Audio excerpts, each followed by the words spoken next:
supervisor in these chases, and he is calling the shots, telling the officers what to do to make sure that public safety is also being... Rebecca, let me stop you right there. He's just run through a fence that we just watched just a second ago, where his vehicle actually went through a fence. Not sure where he's headed right now, but is he on the Love Field property? Troy, have you joined us? John, he has run through a gate on the east side of the airport.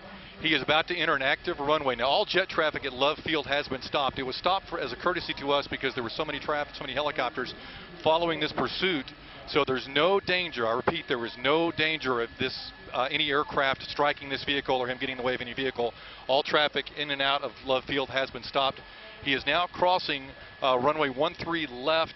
I know this is behind, 10 seconds behind what I'm describing to you, but he's now on the far east side of Love Field, now going around the taxiways as he goes northbound on the taxiways here at Love Field. He's making his way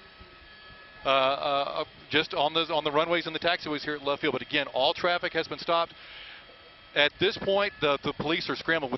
We have more units that are joining the chase that were stationed at Love Field. Love Field police that were stationed there are now joining the chase here on the taxiways and runways of Love Field. He's coming to the northeast corner.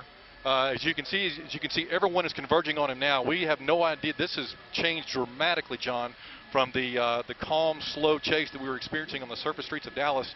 At this point, there are several parked vehicles here on the ramp on the east side of Love Field. This is where a lot of the private jets are kept. There's a lot of fixed base operators here that have very expensive, very large private jets. At this point, this may take a whole different turn as to how they attempt to apprehend this suspect, because he could very easily ram into one of these jets. There's civilians walking around, ramp personnel walking around the area. He is coming to the northeast corner. As he makes his way northbound, as I look up here, there are 4 jets that are waiting on 13 left to depart. And he, at this point, is headed towards those jets. There's 4 airplanes that, of course, have been stopped, but they are in the position to take the runway and take off. They are holding their position at this point, and he is heading towards them now, John. He is heading right for 2 aircraft that are waiting to take the approach end of 13 left.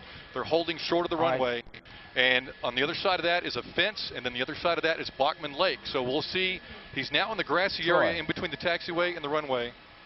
All right, Troy, let me break in right quick, because this, again, it doesn't make it a lot more serious. They're going to have to push him off at this point, folks. You're going to watch them do some kind of diversion here.